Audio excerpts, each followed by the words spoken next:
.com links at jimharold.com. You'll get the same great price and selection, while Jim will receive a small commission to assist with his equipment upgrades. Happy holidays. Before we get to this next call, a special shout-out to Steve. Now, Mary, his daughter, asked me to do that. Steve is a new member of the Plus Club, so welcome, Steve, and thank you, Mary. And now on to the next campfire story. We're joined by Roger from Los Angeles, and tonight we're going to talk about a homemade Ouija board. That sounds spooky by itself, but could have this one been possessed? We'll ask him. Roger, welcome back to the program. Tell us about this Ouija board. Hey, Jim. Okay, so this goes back to 1997. I was a junior in high school, and, everybody was busy making keychain, where you hang your keys. Right. Made out of wood. You know what I mean? Yeah. Everybody was making their last name into little frames and stuff. Right. But some other guy had made a guitar in woodshop class. This happened in woodshop class in high school. And I wanted to make a guitar, but I know I would suck at making a guitar at woodshop class. That would make two of us, Roger. I would too, so don't feel badly. So I went to the next thing that interested me was a Ouija board. I always loved the Parker Brothers Ouija board and always played with it because I was always curious of the other side, And so I started making this Ouija board at woodshop class, and the woodshop teacher thought I was weird for making it, even though he was a rock and roll guy.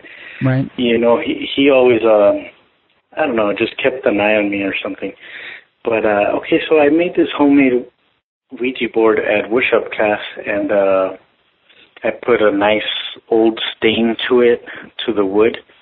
And, I started playing it, and without hesitation, it's a little blurry, my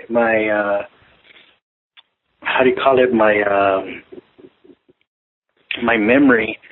But I knew I would ask it questions, and the triangle kept on spelling out stuff. Right. And I didn't have no hesitation using the Ouija board. It really answered my questions, So what I could remember is that the Ouija board, when they told me that there was people buried in back of my house in the dirt. Ooh. And this was at my parents' house. And one day after school, I just started digging because the Ouija board told me to dig in the backyard because there was people buried underneath there. Right. And I just started digging, and there was a couple holes in the backyard, and my dad came home early that day. And, he got very pissed off at me. He what the hell are you doing? This and that. He started talking shit, and I told him straight out, the Ouija board told me to do this. And he got the board, and he told me to give it away or throw it away. He didn't want it at the house. Right. So before I gave it away, I went over to my girlfriend's house at the time, back in 98. And so we started playing the Ouija board in her room. And again, the triangle kept on moving, answering all my questions. And I remember I wanted to talk to Jim Morrison from the Doors. And I was talking to him. I was asking him things about the other side. I thought it was him. I don't know if it was him or not. But so I asked anybody from the other side, can you show me that the other side is real? So in my girlfriend's bedroom, we're playing my homemade Ouija board from workshop class, right. And I have it on top of my knees, okay? Mm-hmm. And I'm asking it for a sign to know that you're real. The Ouija board lifts up from my knees, presses against my hands with the force, and I'm forcing it down with my hands, and the Ouija board beats me to it. Oh. And I just get up, and I run down the stairs from my girlfriend's house, out her house, and never again have I ever played the Ouija board, Jim. I don't blame you. Yeah, I'm surprised it didn't get a hold of me in a bad way. It is true. It is very true. I will not touch a Ouija board at all. Well, I've got to say, I hear so many stories like yours. And again, we just released a show today on our Plus Club with a Ouijaologist, and her point is that it can run the gamut, that it doesn't necessarily need to be a bad thing. But I think if you are going to use it in any way, you would really have to be an expert to know how to discern those things. I think, to me, the general person just using it is just a scary thing, to me at least. Oh, yes, definitely. Well, it certainly made an impression on you, didn't it, Roger? Oh, yes, definitely. And I'm convinced that there is something beyond this life, Jim. And every time I hear your podcast, it puts my imagination out there. What's out there, And, well, we're glad that we make you think about those things, and I couldn't agree more. I certainly think there's something out there because of great people like you, Roger, who come on the show and tell your stories, and I'd like to thank you for doing that tonight. Thank you, Jim. Love your podcast, man. I'll call in soon again. Next up on the campfire is Melanie from Montana. Melanie has had many experiences over the years, but one in particular sticks out for her. This was when she was, I believe, in 7th grade, and she moved into a home and made a very stunning experience or discovery, and experiences did follow. Melanie, welcome to the program. I know you've been listening for about a month, so welcome, and tell us what happened. Okay, well, we moved into a older home in Fresno, California, and my bedroom was right near the front of the house, and the front windows were covered by bushes all around. And in my closet, there was a drawing of a pentagram with a devil and all that kind of thing. When I first moved in and saw that, it kind of freaked me out. And I was like, oh, that's gross. But rather than erase it, I threw a poster over it, like furry animals and stuff. I liked horses. I think it was probably a horse poster. Right.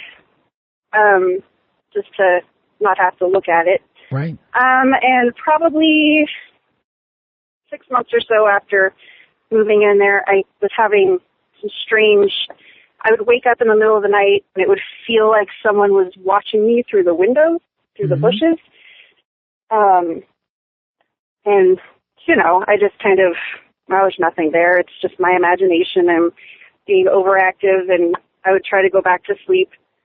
And then one night I woke up startled and looked up, and it looked like there were eyes looking through the window. Ooh. In the bushes. And I started sweating, was kind of terrified. I understand, sure. Put the covers over my head and was just like, no, it's just my imagination. Just going to try and go back to sleep. And as I was laying there trying to go back to sleep, I felt a hand lightly petting me. I was on my side, and I felt it go from my head down to my feet. Oh, my goodness. A few times. And it felt like something was stroking me, and I couldn't move. I was terrified. And eventually I went to sleep, and I didn't feel that ever again. But when I woke up, there was definitely a heaviness in my room still. Yeah, and, I guess so. Yeah. And there had been nights after that where I would never open my eyes because I was afraid to see anything, but I would just feel like there was someone standing at the head of my bed. Right. And I've never felt that before and never felt that again. It was just at that house, and it was creepy. Did you ever, and I could totally understand that being creepy, did you ever find out anything about the background and the history of the house? No, we only lived there for about 2 years. And I don't even think I told anybody about it just because it was weird, and I didn't, I did tell my dad that I thought that there was something looking at me through the window, and, he laughed at me, and, I told him, well, there's that drawing in there. Do you think that could be anything? And he said, no, you're just imagining it.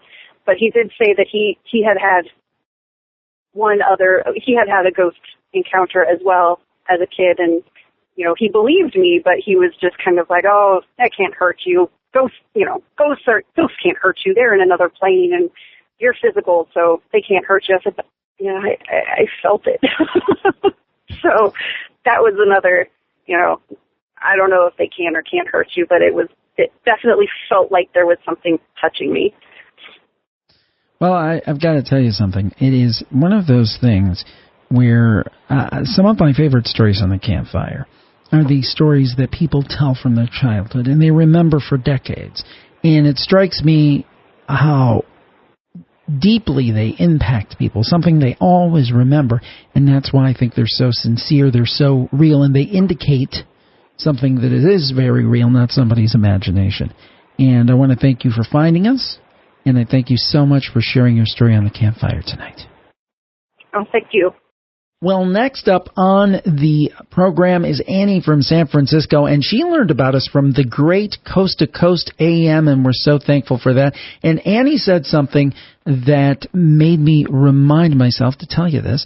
You know, we were chatting a little bit before the show. She said, yeah, I've been listening for a few weeks now. I enjoy the shows. And I said, have you heard of the Paranormal Podcast, my other free program? And she said, no.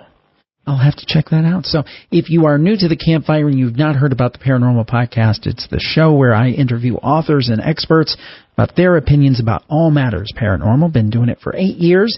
So if you like this show, I think you might want to check that out too. You can find it at iTunes and wherever fine podcasts are found. Now, Annie, to your story. She has a very spooky story here about a shadow person. Dun, dun, dun. Annie, welcome to the program. Thanks for tuning in. Tell us about this shadow person. Okay. Well, I was about 6 years old, and I was in a bedroom that was across the hallway from the kitchen. And from my bed, I could see into the kitchen. And I was lying there trying very hard to fall asleep, and it wasn't working. And there were about 7 other people in the house, and everyone else was asleep. And it was very quiet. And I felt this feeling like something was watching me, but it wasn't any of my family. And I turned and looked into the kitchen and saw this massive man, basically. It gave the feeling of a man. It looked like it couldn't have fit through a doorway. It was black. It had no neck. Oh. It had eyes that were burning. Truly burning, in the sense that it looked like magma coming through cooled volcanic ash. And it wasn't solid black. It was like snow on a television set, but inverted. Right. It kind of kept changing texture that way. But it was in the kitchen, and it walked into the doorway of my room and somehow seemed to compress to fit through the doorway. Ooh. And I couldn't move, and I couldn't say anything, no matter how hard I was trying. So I was kind of screaming in my head for it to get away and leave me alone, because it was absolutely terrifying. Right. And it very slowly walked over to my bed and stared down at me. Oh. And it seemed like it was going to touch me, but it didn't. And then I don't know if I blinked or I closed my eyes or it closed my eyes, but the next time I opened them, it was just a fraction of a second later. It was back in the kitchen, walking that direction, and as I looked at it, it just disappeared. Oh, that is truly frightening. I'm actually shaking right now, and that was 25 years ago. Any feel for what it might have been, or the history of the home that might have lent itself to this? Anything else unusual? Or was this just kind of an isolated incident and you really don't know what was happening? It was a relatively isolated incident. We're the only people that have ever lived in that house, which we're actually selling right now, so I know that for a fact. And a couple people have died here, but none of them would have haunted it. And my sister said that she saw the same thing. Wow. But other than that, nothing. I know we don't have ghosts here. Yeah, I just It is truly a frightening